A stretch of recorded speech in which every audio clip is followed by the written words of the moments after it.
Et Kiku One Piece Player, bonjour et bienvenue sur YouCard Game. Merci d'être présent de nouveau avec moi pour un nouveau deck profil. Et aujourd'hui, nous allons parler du Sabot OP05. Le Sabot OP05, c'est un deck très compliqué de vouloir perf avec lui en gros tournoi. Par contre, il a déjà perf dans des petits tournois jusqu'à même récemment. Il peut faire des choses, donc même si vous l'affrontez, même si c'est un rogue, ne le sous-estimez pas, il peut faire vraiment pas mal de bonnes choses. Donc le sabot, rouge-noir au P05, 5000 de puissance, 4 PV. Un effet qui est très intéressant, c'est quand il a un don équipé, pendant le tour adverse et une fois par tour, si un de nos personnages avec une puissance de 5000 ou de plus doit être KO, à la place on peut donner moins 1000 pendant ce tour.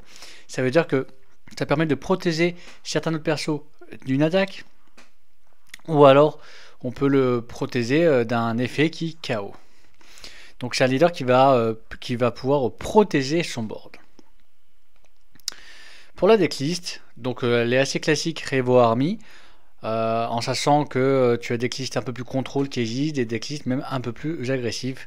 Tout va dépendre de votre envie, de comment vous voyez le leader. On va commencer avec 4 Yamato EB01, 5000, counter 2000. Activate main, une fois par tour, on peut donner un don reste à notre leader ou un de nos personnages. Donc ce qui est bien avec ce leader, avec ce personnage, c'est que c'est un counter 2000, donc une bonne défense. Et elle peut aussi être jouée et utiliser son effet pour qu'à chaque tour, on ait un don qui arrive sur le leader pour qu'il puisse avoir son effet à chaque tour. On continue avec 4 sabots EB02, 4 5000, counter 2000, bonne défense. Et Activate Main, on peut reste le personnage, puis un de nos personnages Revo Army autre que sabot gagne plus de 1000 durant ce tour. Donc ça va permettre de booster un de nos Revo Army afin d'avoir une attaque beaucoup plus conséquente. On continue avec 4 Emporio Ivankov OP05, 4 5000, counter 1000, Activate Main une fois par tour. Si ce personnage a 7000 de puissance ou plus, on peut jouer un Revo Army type caractère autre qu'un Emporio Ivankov de 5000 de puissance ou moins, depuis la main. Donc ça va vraiment permettre dès qu'on le joue, de jouer d'autres Revo Army. Donc ça va être pour flood le board.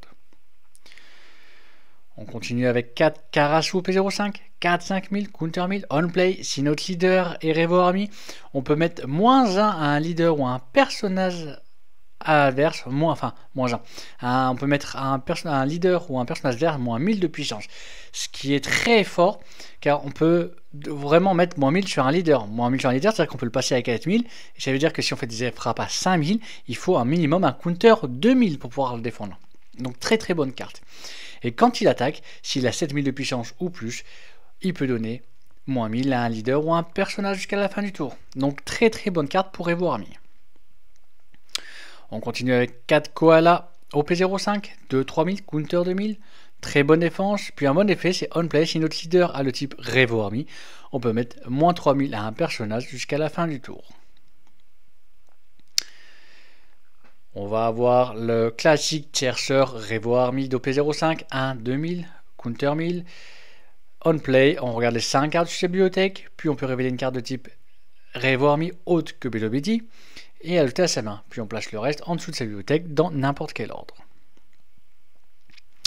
On va avoir 4 Lingbear d'OP05, 4 5000, counter 1000. Quand il attaque, s'il a 7000 de puissance ou plus, il peut KO un personnage adverse qui a 3000 de puissance ou moins. Donc très très bien pour pouvoir essayer de gérer les chill blockers. Et en plus, il a un trigger. Si on peut discard une carte, si notre leader est multicolore, ce qui est le cas actuellement car il est rouge et noir, on peut jouer cette carte là. Donc une très bonne carte également.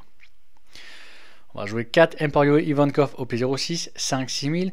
On play, on regarde les 3 cartes de sa bibliothèque et on peut jouer un personnage de type Revo Army qui a une puissance de 5000 ou moins. Puis on met le reste en dessous de la bibliothèque dans n'importe quel ordre. Donc en fait, quand on le joue, ça va nous permettre de flood le board également. Plus on flood le board, plus il va être difficile à l'adversaire de gérer nos personnages. On continue avec 2 Monkey Dragon OP07, 8 9000. Rush, donc ça va permettre de bien d'attaquer, d'être assez bourrin. Puis il a un effet on play, on peut donner à notre leader ou un personnage 2 reset down. Donc on peut les donner par exemple à notre sabot qui va pouvoir faire une attaque à 7000 et en plus pouvoir protéger nos personnages. on va jouer 4 koala P59, 1 1000 counter 1000, activate main une fois par tour. On peut donner à notre leader ou un de nos personnages un don rested. En fait, celle-là, c'est une carte qui va surtout être jouée en début de game et qui va permettre vraiment de rentabiliser nos dons. On continue avec 4 Luffy ST21, 5-6000, rush. Quand il attaque, on peut donner à un leader ou un personnage donc un don rest. Donc quand il attaque, on va pouvoir donner un don rest sur le sabot et donc le protéger d'un KO. Donc très très bonne carte. On continue avec 4 Roro Zoro ST21, donc 4-5000. Quand il counter 1000, quand l'équipe de don, il a le rush. Puis s'il est mis KO, on peut jouer depuis la main un personnage qui a 6000 de puissance ou moins haute rouge, haute Zoro. C'est-à-dire s'il est KO, par exemple, on peut jouer le Ivankov, faire effet Ivankov et avec l'Ivankov jouer une autre carte Revo Army, exemple Karasu, ce qui fait que si on KO le Zoro, on peut faire ok, tu m'as KO en perso, mais moi en échange j'ai mis 2 persos. On continue avec 2 Borsellino P02, 4-5000, counter 1000. Alors une très très bonne carte qui pendant le tour adverse gagne plus 1000 et il ne peut pas être KO par effet puisqu'il a le bloqueur. Ce qui signifie que l'adversaire ne va pas pouvoir le KO par effet. Donc il va devoir attaquer comme un homme. Et ce qu'on peut faire, c'est on bloque, effet du sabot, ouais. Il passe à 5000 au lieu de 6000 pendant le tour adverse. Donc comme s'il avait ses stats de base. Et il va pas être KO quand on a attaqué, quand il a bloqué. Donc on va pouvoir réutiliser le bloc pour le tour d'après. Et on continue avec 2 sabots OP04, 5-6000, counter 1000, bloqueur, on play. Donc tous les personnages qui ont été mis en jeu avant lui, et lui compris, donc ne peuvent pas être KO par effet jusqu'à la fin du prochain tour. Puis on draw 2, trash 2. Donc ça va permettre de protéger le board pour un tour et en plus de cycler la main. Donc pour le sabot, c'est un deck, comme j'ai dit, qui peut faire des choses et qui peut vraiment surprendre, donc à ne pas sous-estimer. Il veut go first, il veut être agressif. Pourquoi go first? Parce que ça va permettre de jouer à la rigueur aux 5 dons des cartes importantes comme Ivankov ou Luffy. Ou alors, ça va permettre de jouer des cartes comme Zoro, Karasu ou Emporio, toujours pour 5 dons, et de mettre un don sur sabot, et donc de protéger le personnage. C'est pour ça qu'il veut absolument go first. Donc on commence le sabot, le T1, le classique, c'est la Bello Betty. En sachant qu'ici, on a aussi Koala. Si on était un go first, on peut faire juste une Bello Betty. Priorité à la terceuse pour pouvoir cycler sa main, faire ce qu'on a besoin. Et en T2, on peut faire une Bello Betty et à la rigueur une Koala. On passe en T2. T2, go first, 3 dons, tu vas faire mettre les dons sur sabot et attaquer.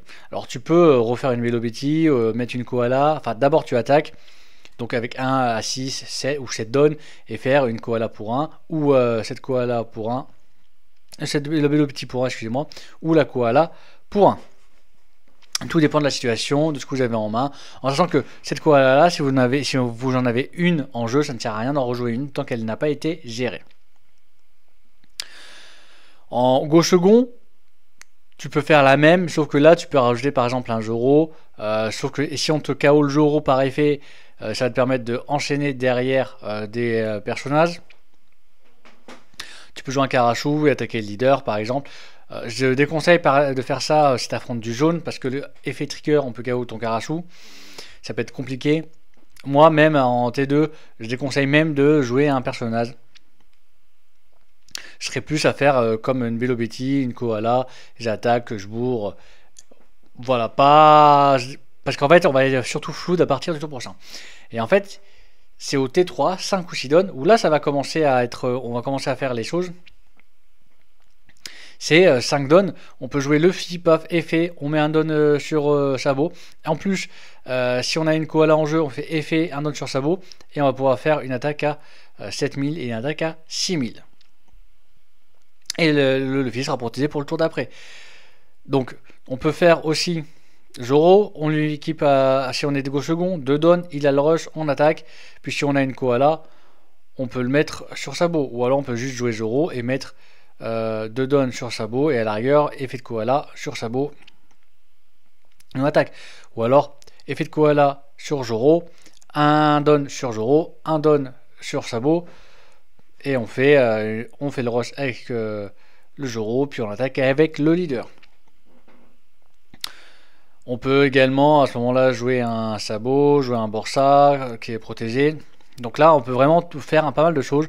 On peut jouer une Ivankov et commencer à essayer de flood le board. Surtout que si on a une koala en jeu, on va pouvoir mettre un don rest sur notre sabot, donc la protéger, etc. Et en fait, à partir de là, les tours vont, on va dire, se ressembler. Car 7, 8 pour le T4, 9 ou 10 dons pour le T5. Le but, ça va être d'essayer de mettre un don à chaque fois sur sabot. Et puis, on va jouer un Ivankov qui va jouer par exemple un Karatsu. Le but, c'est qu'on va flood le board. On va attaquer les leaders avec ce qu'on a en jeu. Puis on va flood le board au cas où qu'on nous gère notre board. Et en fait, on va enchaîner ça en boucle. Et au cas où, on a le Monkey Dragon pour faire une grosse frappe d'agression finale et de nous mettre 2 dons sur le leader, ou dans le pire des cas, on peut mettre 2 dons, enfin dans le pire des cas, on peut mettre sur d'autres personnages, comme sur un Zoro pour attaquer à 7000, comme sur un Luffy pour attaquer à 8000, etc. etc. Donc voilà comment il se joue. Donc le but c'est vraiment quand on va être au mid-game à partir de 5 dons, on va essayer de flood le board. Donc le Zoro, pareil, si on a par exemple un Ivankov ou un Ivankov en main ou un Karasu ou autre, et qu'on veut une KO, on le défend pas, c'est pas grave parce que ok, tu me le KO, t'as fait une attaque sur lui pour me le KO, mais moi en contrepartie, j'ai pu rejouer un perso derrière. Donc ça va permettre, donc on va rentabiliser le fait qu'il a pris une attaque.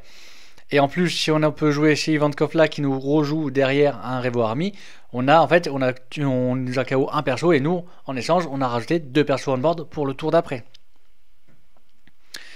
Donc voilà comment on peut appréhender, on peut jouer le sabot rouge-noir. N'hésitez pas à commenter, savoir si vous l'avez joué, si vous voulez jouer, si vous avez aimé jouer, ne pas aimer, si vous l'avez affronté, si vous avez aimé l'affronter ou ne pas aimer l'affronter.